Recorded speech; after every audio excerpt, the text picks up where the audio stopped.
What do you mean by expanding consciousness? Do you see visions?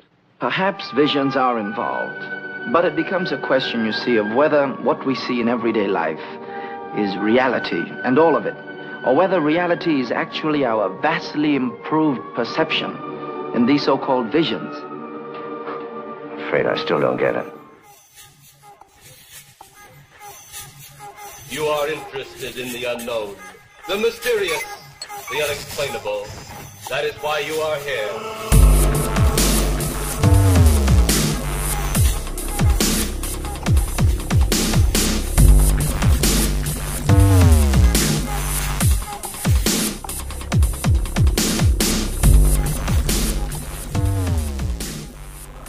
How do you want to start the show? Just doesn't matter. No, just, hey, what's up? Oh, I guess I got you starting the show then. All right, then. There you go. Fell into that trap nicely. Bum, bum, bum. Ow, I just smacked my head on the microphone. See? It's karma.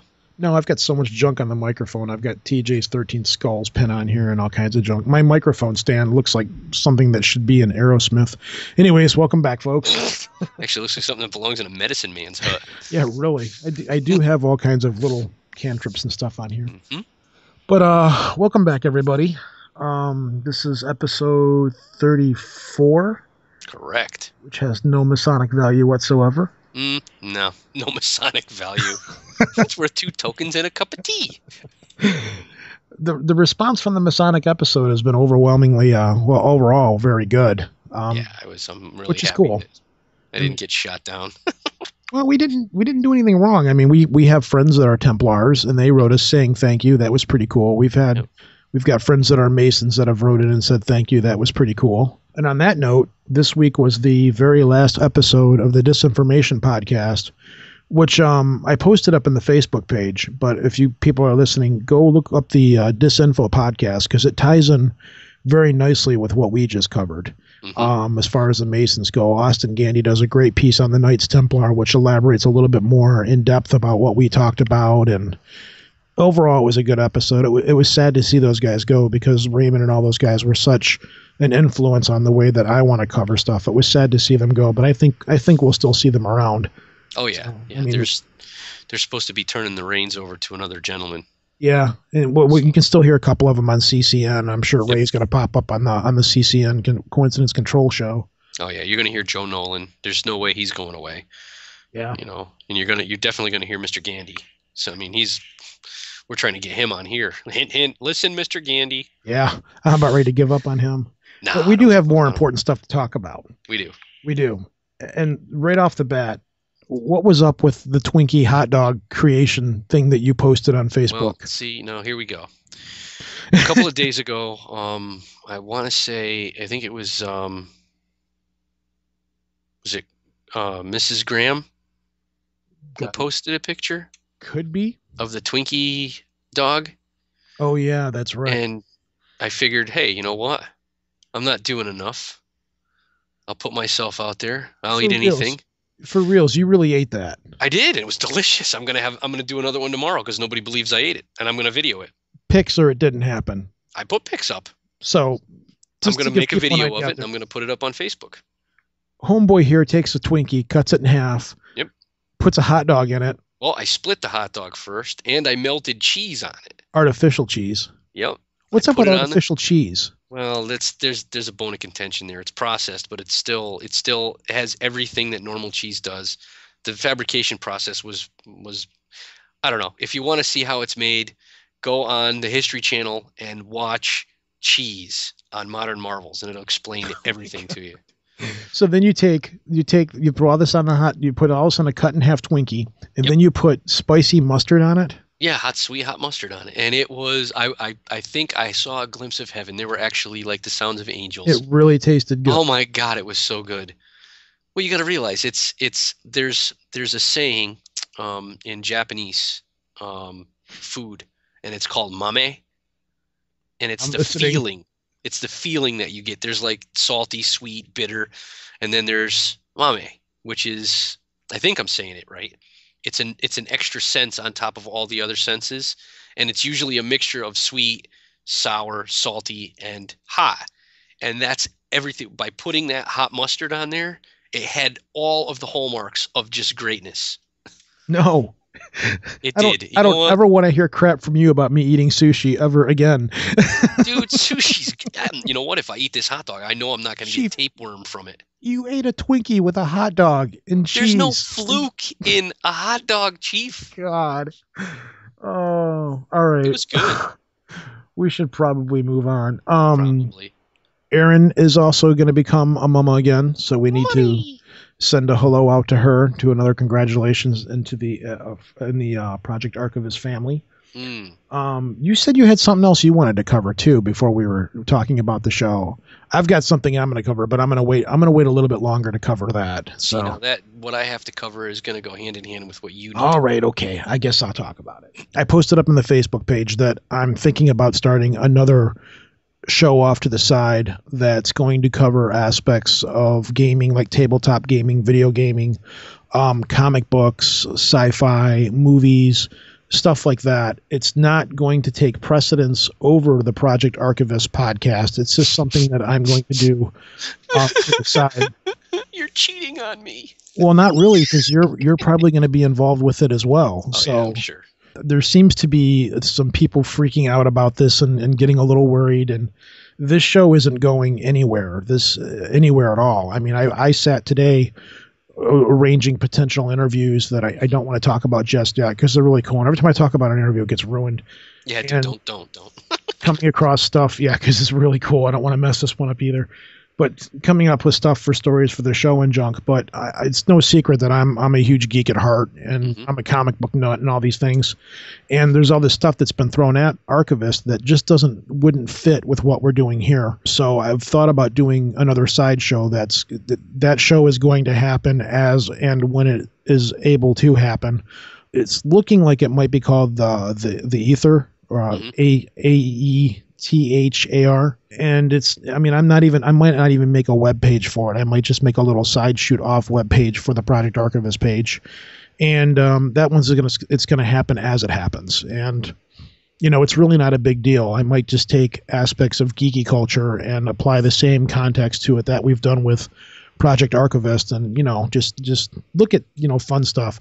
I don't know if people are going to like it or not, because we are going to cover stuff like Warhammer and, tabletop games like BattleTech and comic books. And we were talking to a couple of the fans of this show about possibly doing an episode about the recreation of the Star Wars movies in 3D and just stuff like that. It's really not a big deal, and it's not going to take precedence over this show. It's just something fun to do on the side that I'll get to it when I can get to it. It's kind of like Jeremy Vaney and Tim Binnall's Good Parade kind of deal. Right. So it's like, and the thing that now that you've said that, I'll save mine now.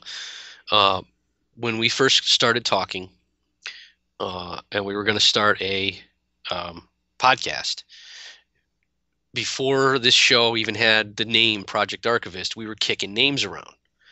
And we came to the understanding that we would call it Project Archivist, and that there would be a little spin-off for both of us.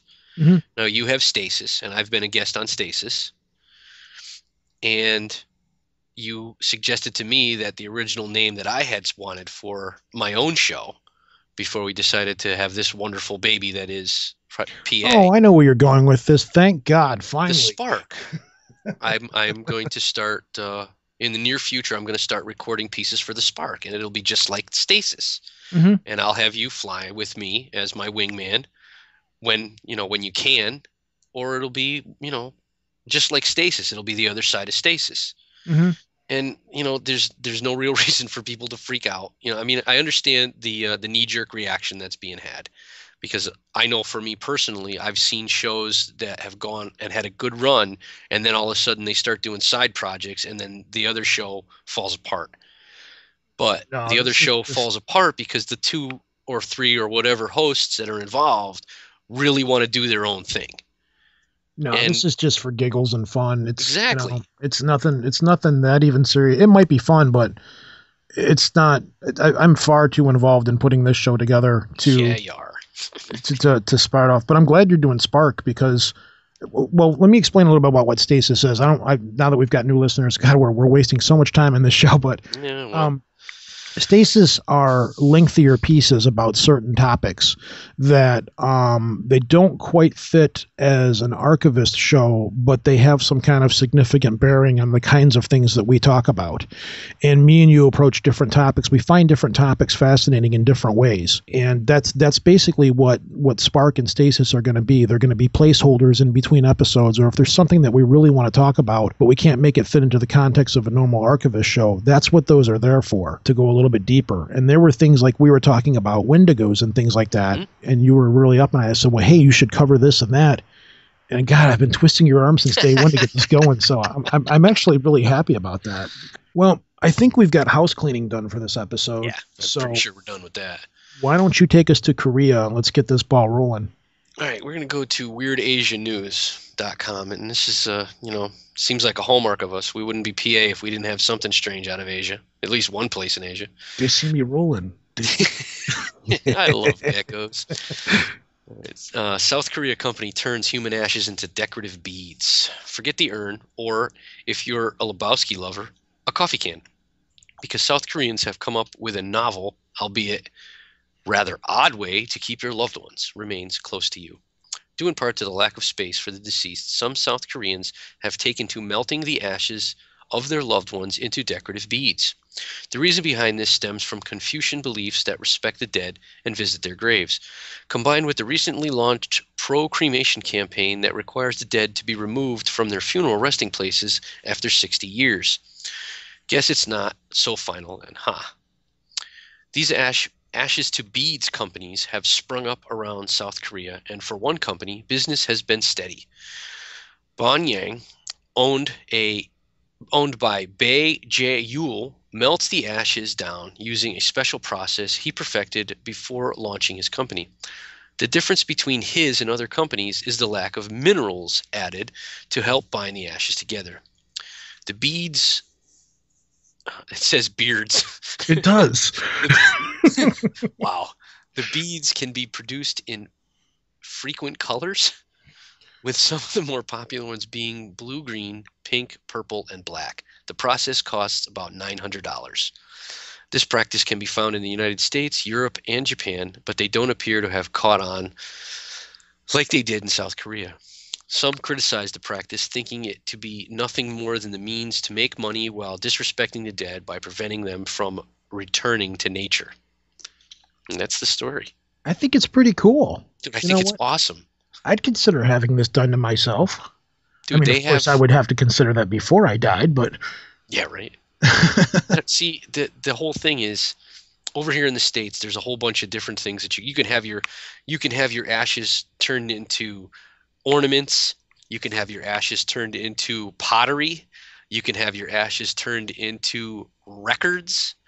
I mean, there are so many different ways to have your ashes stored or turned in that it's just, for this not to catch on is beyond me. Yeah, I don't think it's that bad. I think it's actually pretty neat looking. Of course, I'll have a link to it up in the show notes on the page, which is www.projectarchivist.com. I got reamed because I didn't announce that in the last episode.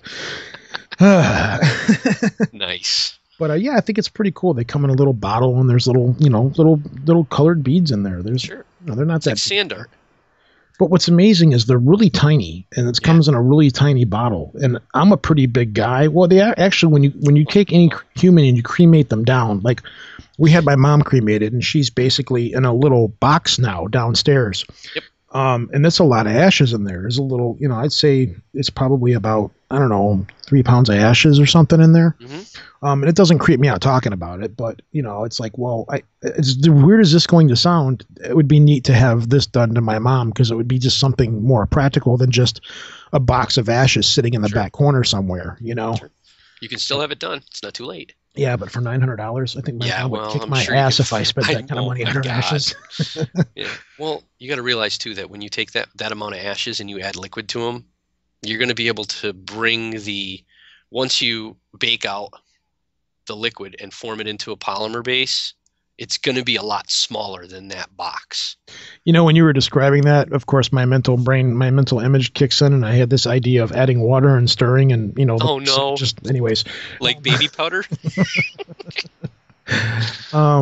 I'm going to move on to the telegraph. And this one is scientists develop software that can map dreams. This is a little bit of an older story. No, actually, no, this is a new story. I'm wrong. I've heard about this before, but I think this is a repost of a story that happened before. And this one goes, the secret world of dreams has been unlocked with the invention of technology capable of illustrating images taken directly from the human brains during sleep. A team of Japanese scientists have created a device that enables the processing and imaging of thoughts and dreams as experienced in the brain to appear on a computer screen. While researchers have so far only created technology that can reproduce simple images from the brain, the discovery paves the way for the ability to unlock people's dreams and other brain processes. A spokesperson at ATR Computational Neuroscience Laboratory said it was the first time in the world that it was possible to visualize what people see directly with brain activity. By applying this technology, it may become possible to record and replay subjective images that people perceive like dreams. The scientist, led by chief researcher you know what, I could say this before, but now I'm having a hard time with it. Yukiyasu Kamatini, focused on image recognition procedures in the retina of the human eye. It is while looking at an object that the eye's retina is able to recognize an image which is subsequently converted into electric signals sent into the brain's visual cortex. The research investigated how electrical signals are captured and reconstructed into images according to the study, which will be published in the U.S. journal Neuron. As part of the experiment, researchers showed testers the 6 letters of the word neuron before using the technology to measure their brain activity and subsequent reconstruct the letters on the computer screen. Since Sigmund Freud published the interpretations of dreams over a century ago, the workings of sleeping human minds, boy, I'm slipping here, have been the source of extensive analysis by scientists keen to unlock its mysteries. Dreams were the focus of a scientific survey conducted by the Telegraph last year, in which it was concluded that dreams were more likely to be shaped by the events of the past week than childhood traumas. This is something about the story is they're using the retina to map what they're seeing in the dreams, correct? Mm-hmm.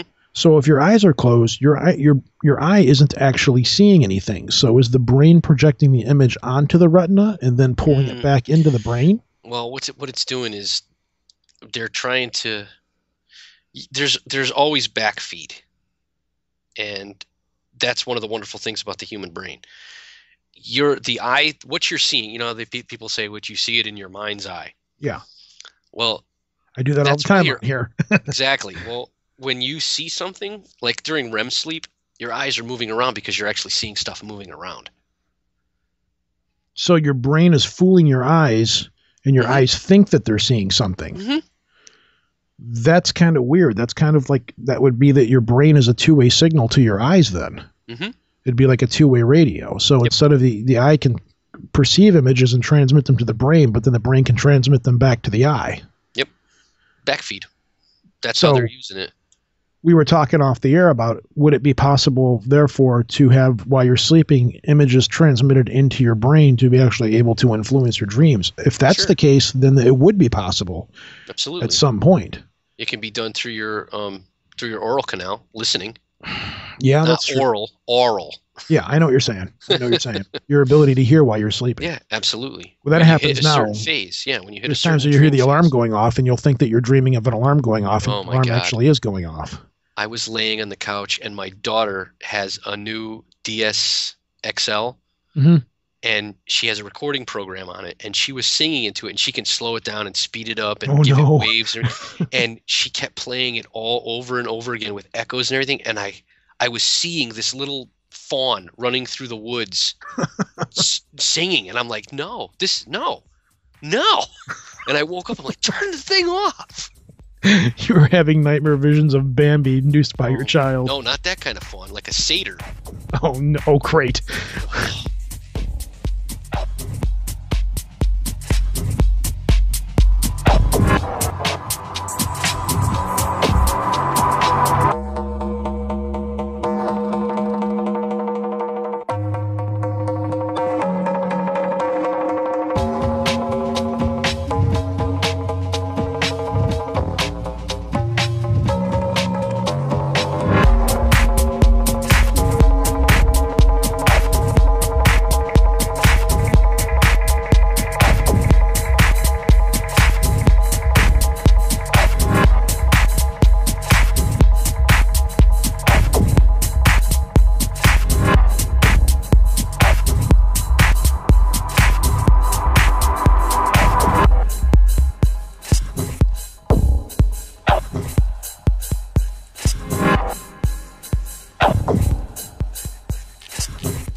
This is zapping testicles with ultrasonic pulses shown to be effective contraceptive.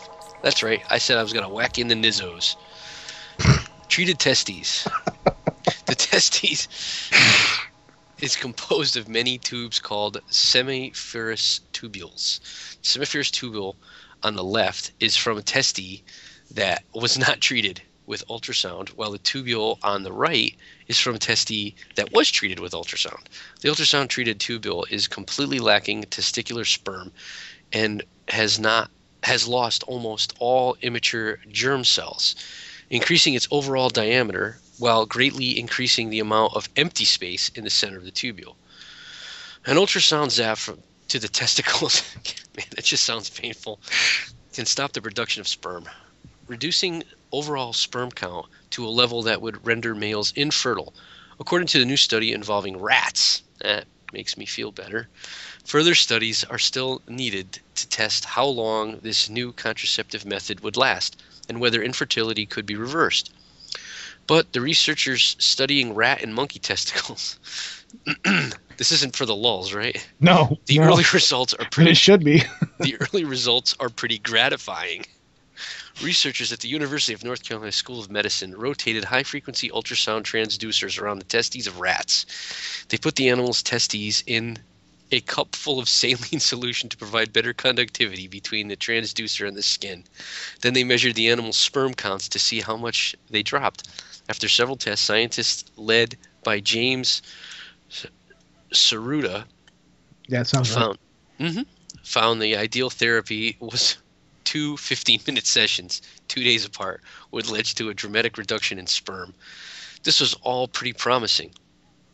So the foundation that funded the rat study commissioned a second study in monkeys. Researchers at the University of California, Davies, fiddled with the numbers and found 3 30-minute sessions 2 days apart reduced sperm counts for 6 weeks.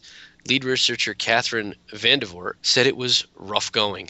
The monkeys didn't seem to mind the treatment a bit, but we were having a rough time of it.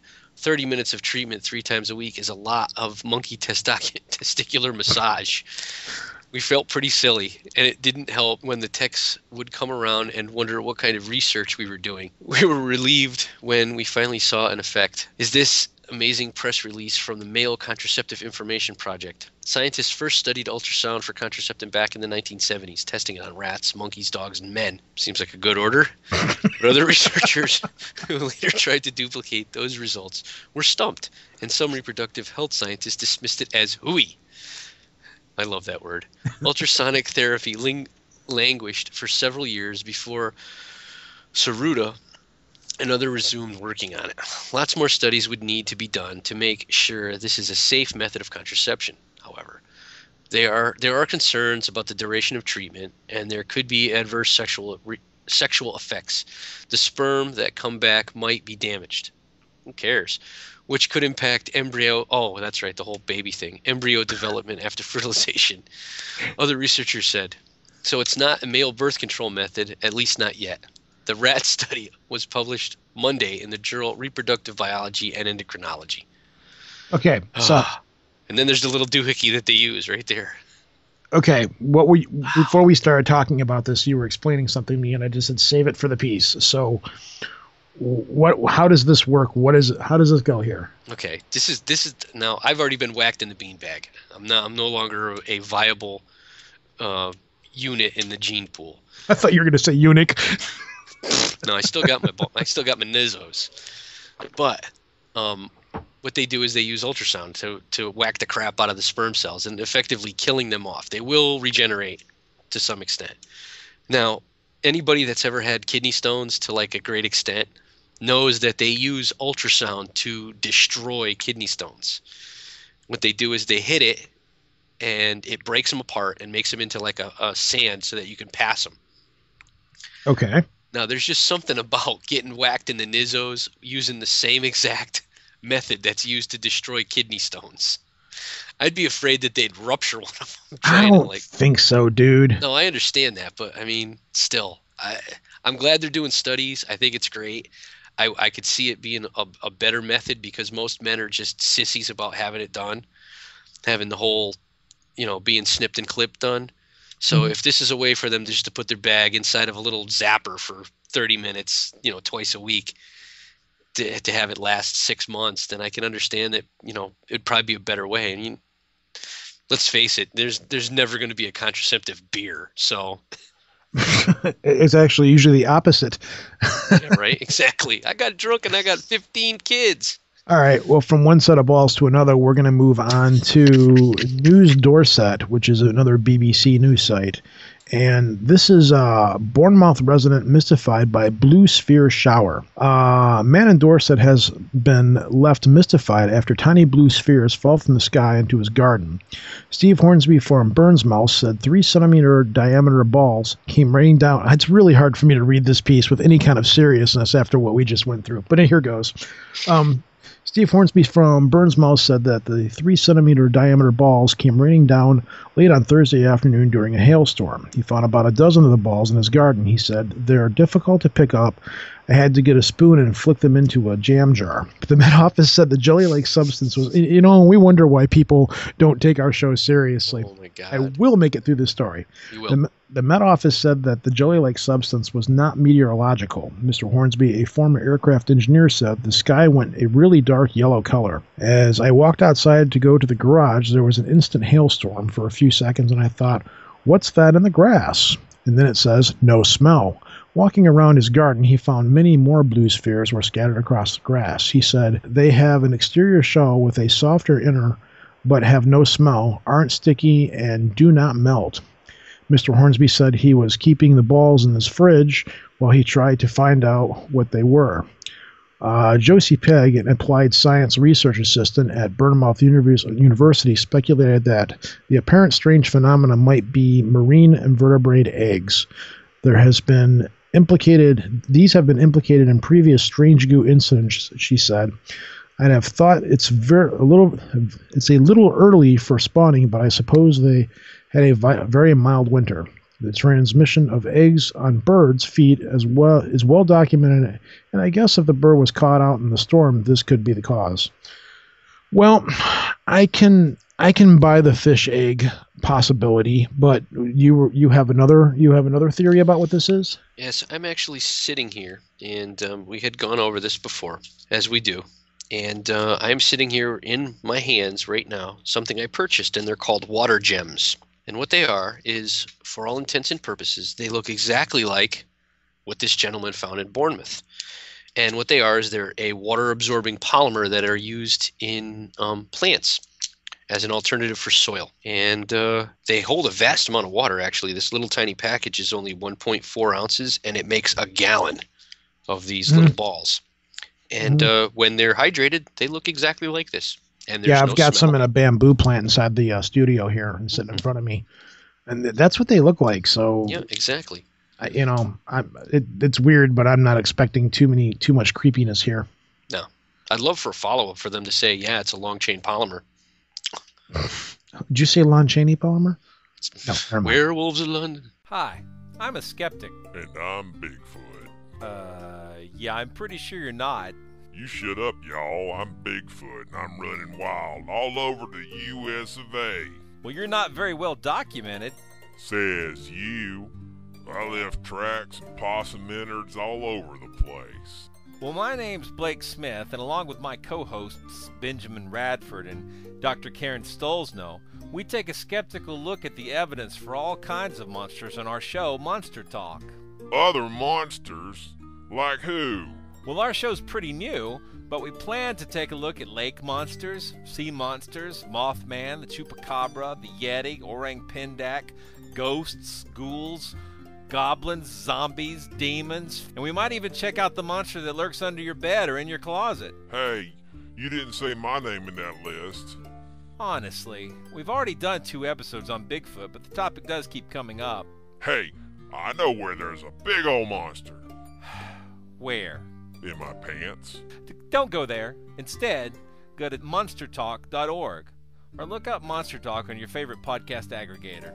You mean iTunes. Shut up, Bigfoot. Are you ready to be a part of the new revolution in conspiracy talk radio? Then tune into the Extreme Society Show every Friday night at 8 p.m. Eastern on the EXS Radio Network. Okay, this is coming from CBSNews.com.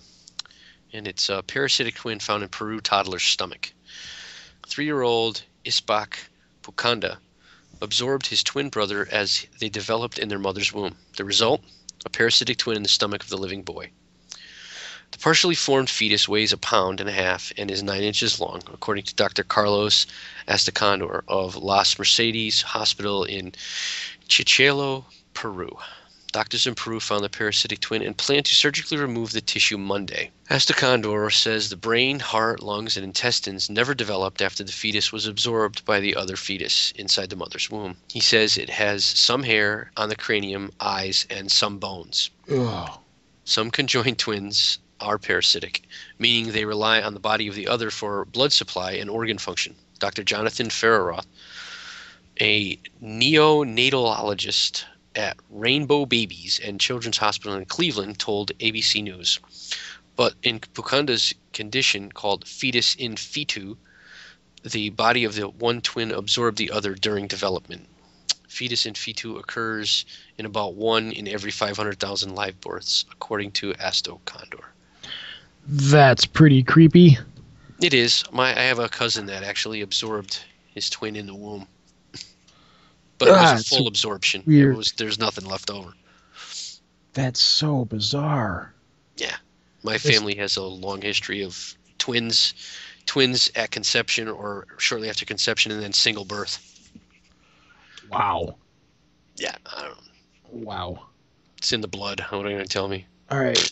Well, I'm going to move on to birds invade town in Grange, Kentucky, swarmed by blackbirds. So if anybody's down in Kentucky and you live in this area, shoot us over an email. I'd like to hear about this. Residents in a Kentucky town are saying, get the flock out of here, to thousands of blackbirds that fill the sky each night. At dusk, the birds take flight in LaGrange, Kentucky, and create what some locals describe as a cloud of birds, according to TV station WAVE, W-A-V-E. That's an awful, strange name for a television station in the middle of Kentucky, but hey. The birds nest down in a wooded area for the night and depart each morning in a huge pack, reports said. Fine feathered friends, they're not. Residents complain that they're constantly cleaning up after the avian Arrivistas?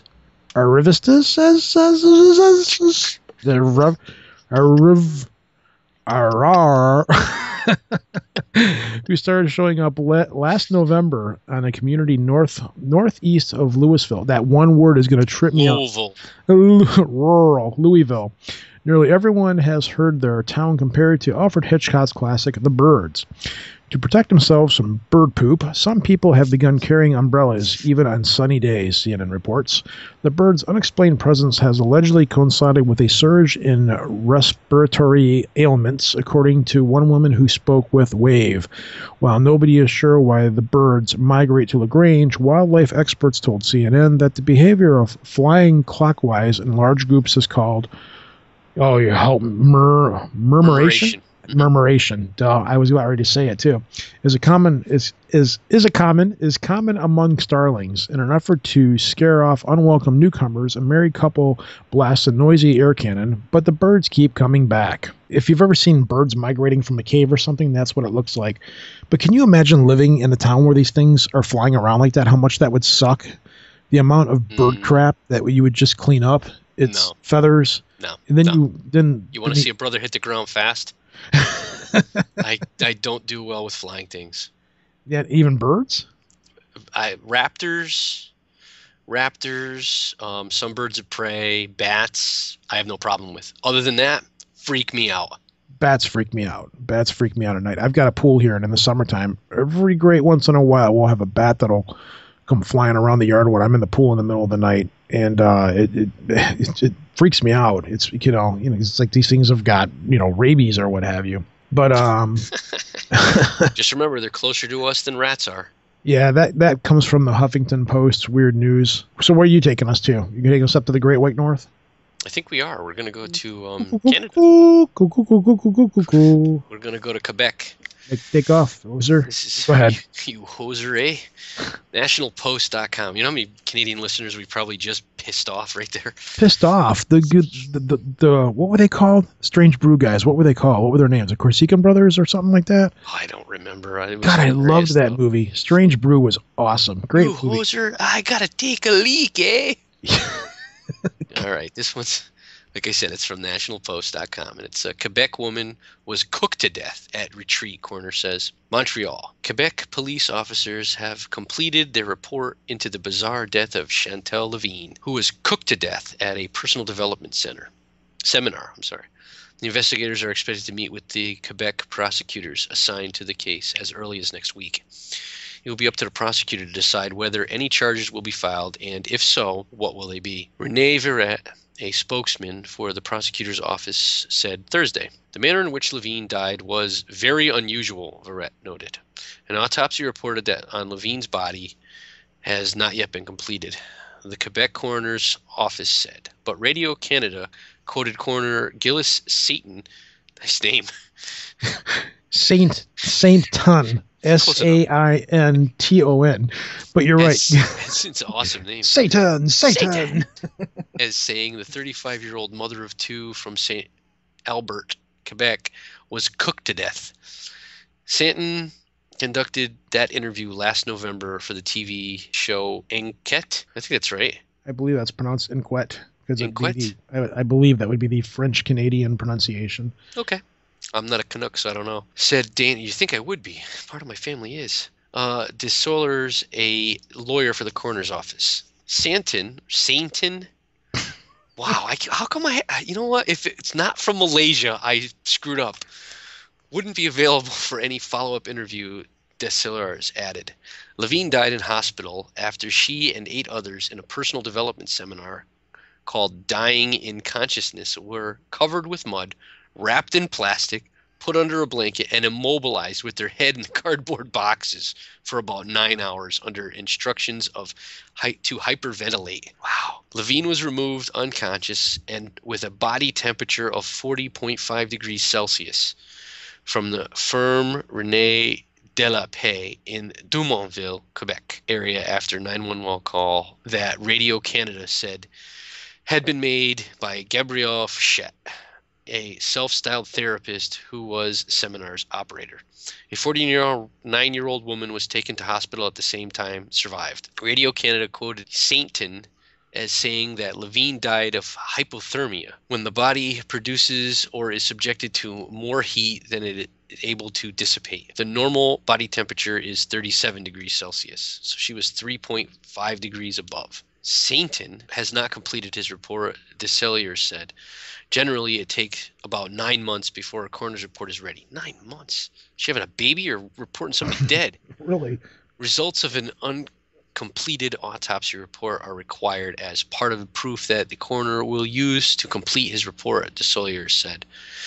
There are innumerous amount of complaints about the length of time it takes to receive autopsy reports, she added, noting that some autopsy reports take 2 years to be completed. There are many families waiting for coroner's reports. According to Radio Canada, Fichette has been running self-improvement courses for about 2 decades and claims to be channeling Melchizedek, a biblical figure. Fichette told Radio Canada, which was slated to air the show at 9 p.m. Thursday, that about 2,000 people have taken her course. Levine apparently completed 85 sessions and paid more than $18,900 to be wrapped in plastic, put in mud, hyperventilated with a box over your head. And what was her temperature in degrees Fahrenheit? A little over 100. Doesn't take much to cook the human, man. We're very fragile creatures. Yeah. Well, it's not so much the body's fine. It's just when the brain starts to get baked at that heat. That's what happened. You're in essence, what you're doing is you're boiling the liquid inside the brain. Okay, good day. Welcome to the Great White North. Go. Go again. Beautiful. Okay, good day. Welcome to the Great White North. I'm Bob McKenzie. This is my brother Doug. How's it going, eh? And whoa, did you hear about what? Well, you can tell. Okay, you hear about the guy who was opening a beer, eh, and went to drink and then did the stupid thing of looking in the bottle and whoa, there's a mouse in his bottle, eh? Real mouse. Well, I guess it was dead, right? Drowned from Yeah. beer. And drunk, too. Drowned, it happy, died too. It had a smile on its face, eh? It died He from looked down. drunk driving in the bottle. But you know what the guy got? Tell him. A whole case of beer. Right. So our topic today is how to stuff a mouse into a beer bottle without breaking its bones. Right. So that they'll look at it and give you a case and not think you hose them by deliberately stuffing one in, eh? It's like shipbuilding in a bottle, okay? Right. Well, I guess we should move on to this week's For the Lulls. Do you want to do it or do you want me to do it? You go ahead and do it. Okay. Swedish police, white van child snatchers, and urban myth. And this is coming from, I believe the site is The Local, Sweden's News in English. There you go. These are the same people that made file sharing a religion. Oh, God. Swedish police have confirmed that rumors of a man driving around in a white van seeking to snatch kids from schools in Stockholm areas is nothing more than an urban myth. We have all heard about a white transit van for some 10 years, but this has much to do with the fact that this is the most common type of van. I am convinced that there is no particular person in a particular white van looking for children, Detective Inspector Ludvig Sandberg told the Dagens Nyheter Daily. Are we ever going to have an American story with American names? No. By the time we do, we're not going to be able to pronounce McDonald's right. The most recent report of the phenomena, which is also a common feature of police work in a slew of other countries, came from parents in Aspendun, Jonak Skite schools in Stockholm suburbs of Aspendun. I can't even pronounce that word. Avslavo. Sure. This information, which led to warnings sent out to parents by respective school, has been dismissed by South Stockholm police. It can be enough for a white car to stop at a pedestrian crossing, I would say. That, for the most part, this is an urban myth, Ludvig Sandberg said. Australian criminologists came to the same conclusion in 2009 and explained that the stories play in parents' greatest fears and thus easily generate hysteria, according to reported on ABC News. Swedish police were able to confirm last year that not one single crime of this type was recorded connected to the existence of a white transit van. This mentions nothing of a pedo bear either. No. So apparently there's a rumor going around, or an urban myth going around Sweden, that some guy's driving around in a white Ford Transit van, which is it's their version of America's E350 van or what have you, snatching kids off the street apparently. And it says free candy or free puppies on the side. Yes. It all started with the whole stranger danger hysteria. Which leads us back to pedo bear. Yeah. Do you want to jump into another story? I actually am. We decided together that we were going to add something into the show, and it's going to be a little blurb, a little bit of information about wives' tales. And we all fall into this, oh my God, somebody said this and this has to be happening, because we've heard it so many times. And it's when something's redundant, repetition is the mother of retention. And when you hear something like don't go swimming or whatever, don't go swimming a half hour after you eat, or your Don't stomach will cramp up and an alien will pop out. Okay, I don't remember that, but all right. I have a strange family life. Go ahead. Apparently. Okay, so what we're going to do is the first one we're actually going to read is about swimming. Okay? It says, those who go swimming less than 1 hour after eating will be taken by a cramp and drown. Okay? That's false. It's false. Okay. And this is why it's false. Although muscle cramps in the calves, feet, and hands while swimming are not unknown, they are certainly not life-threatening, provided the swimmer does not panic. The sharpest Charlie horse can be tamed by tensing and relaxing the afflicted muscle, a treatment any swimmer can manage to perform. Even if the cramp is left untreated, it will not cause the swimmer to slip beneath the waves. One can simply float until help arrives. There is absolutely no reason this should have ever been brought up, and this is why it was brought up. Parents did not want their children going in the water because they were busy enjoying their food, and they didn't want to waste their time watching the kids in the pool, so they told them that they'd die. Now that I think about it, and I had no idea this was a piece that you were going to read, but I think on YouTube, and if you look around, there's these old black and white like propaganda movies. Yeah. And they actually made one about this where it shows this kid like diving into a pool, and then you hear this scream or something like that, and it's this whole this whole movie, like this whole propaganda movie they used to show in like high schools and stuff to people back in the 60s, and we wonder why our parents are all messed up. Yeah, exactly. But so there's that. You're not going to drown if you eat and go in the water, unless you can't swim. And eating special swimming cakes isn't going to make you swim. Swimming cakes? Sure, sounds just as feasible as drowning. Oh, I thought you meant there actually was a swimming cake. My God! And you're the reason why this stuff is. It's 2:41 in the morning, dude. I know. Do you like comic books, video games, and horror? Green Lantern. Why the Last Man? Gotham City Sirens. Do you want to hear girls talking about comic books, video games, and horror? Witchblade. Mass Effect 3. The Boys. Batgirl Year 1. Birds of Prey. Tomb Raider. Artifacts. Fable. Zatanna. The Darksiders. Stop it, Luigi. I hate you. Then have we got a show for you. Mainly because it has boobs. I'm just kidding. Check out The Nerd Girl's Eye View at comicrelated.com. Oh, they're going to talk about boobs. New episodes every Thursday. Also available on iTunes. Well, that was episode 34, though a somewhat weird, unconventional episode for us.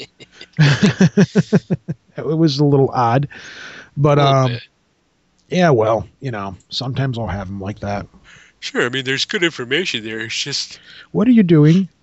Yawning. I'm sorry. I couldn't help it, dude. It just came out. I'm leaving that in the show. Nice. Well, it's 2:46 in the morning right now. I've been up as per usual since 4 o'clock from the previous morning. We recorded late. I was woken up at 4 o'clock in the morning to my 2-year-old deciding it was time to play. Oh, man. Well, our email, if you want to shoot us an email, is projectarchivist@gmail.com. The website is www.projectarchivist.com. If you want to leave us a voice message, and we do play them on the show when we can, it's 734-681-0459. We are still patiently awaiting the mailing of the crocodiles. And I will be eating another hot dog in a Twinkie today. Yeah, you're really gonna film that. You're gonna videotape it. I am, because nobody believes that I ate it. Everybody's saying that I threw it away. I don't throw food away. I wouldn't have a body by cake if I threw food away. I understand now why you have such a body. That's it, man. The wife actually, oh my God, she came home from work, and I'm like, so you been paying attention to anything I post? Nope. I'm like, that's good. She goes, by the way, you were the topic of discussion at lunch today. Oh yeah, she did post it up. Half the room was disgusted. I'm like, oh no, you did see it. She goes, what are you doing? Like you're some little child. Am I not though? Say, do you wanna talk about what we're doing for the Valentine's show? You want to let that cat out of the bag? I don't mind if we let it out, but if you don't want to, that's fine. Rip your heart out. Well, do you want to cover it? Seriously, do you want to talk about it? Yeah, sure, why not? I mean, we get people primed up for what it's going on, We've been flirting around with different show ideas and stuff for a while. Here's another sign that the show isn't going away. This is how far ahead we're forecasting. Dude, we're way ahead.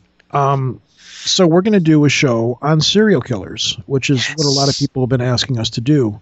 But we're not going to cover the part usual with Project Archivist. We're not going to cover your usual John Wayne Gacy or... You'll hear nothing about Ted Bundy. Yeah. You'll hear nothing about Son of Sam.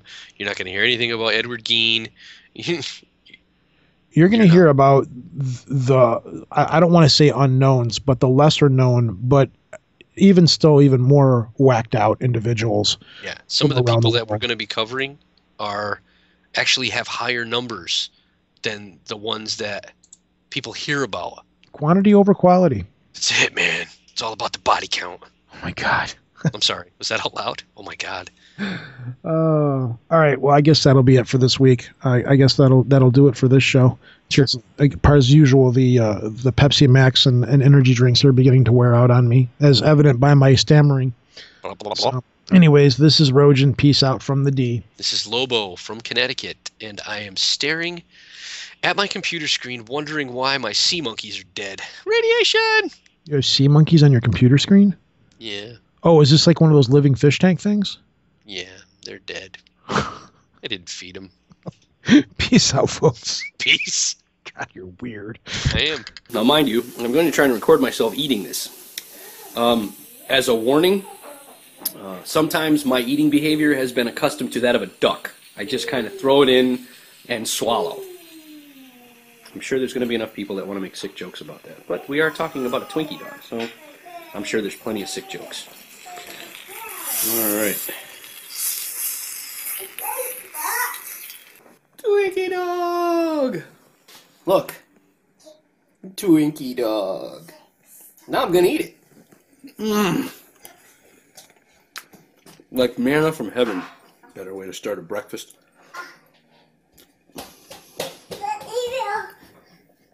I wish they made Twinkies bigger. Is that even real? This is what sleep deprivation will do to you. I'm sure Roe's going to see this video and he's going to be like, oh my God, what's wrong with him? Look, last bite.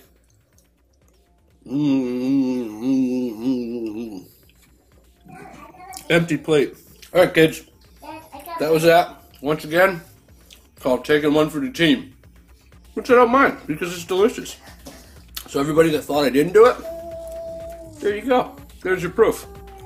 Bye-bye. Oh yeah, folks. The whole video is up on the Project Archivist webpage. Wow. Are you okay? I'm fine. I just threw up in my mouth a little bit. Yeah, you know, in some cultures, they only eat vomit. I've never been there, but I read about it.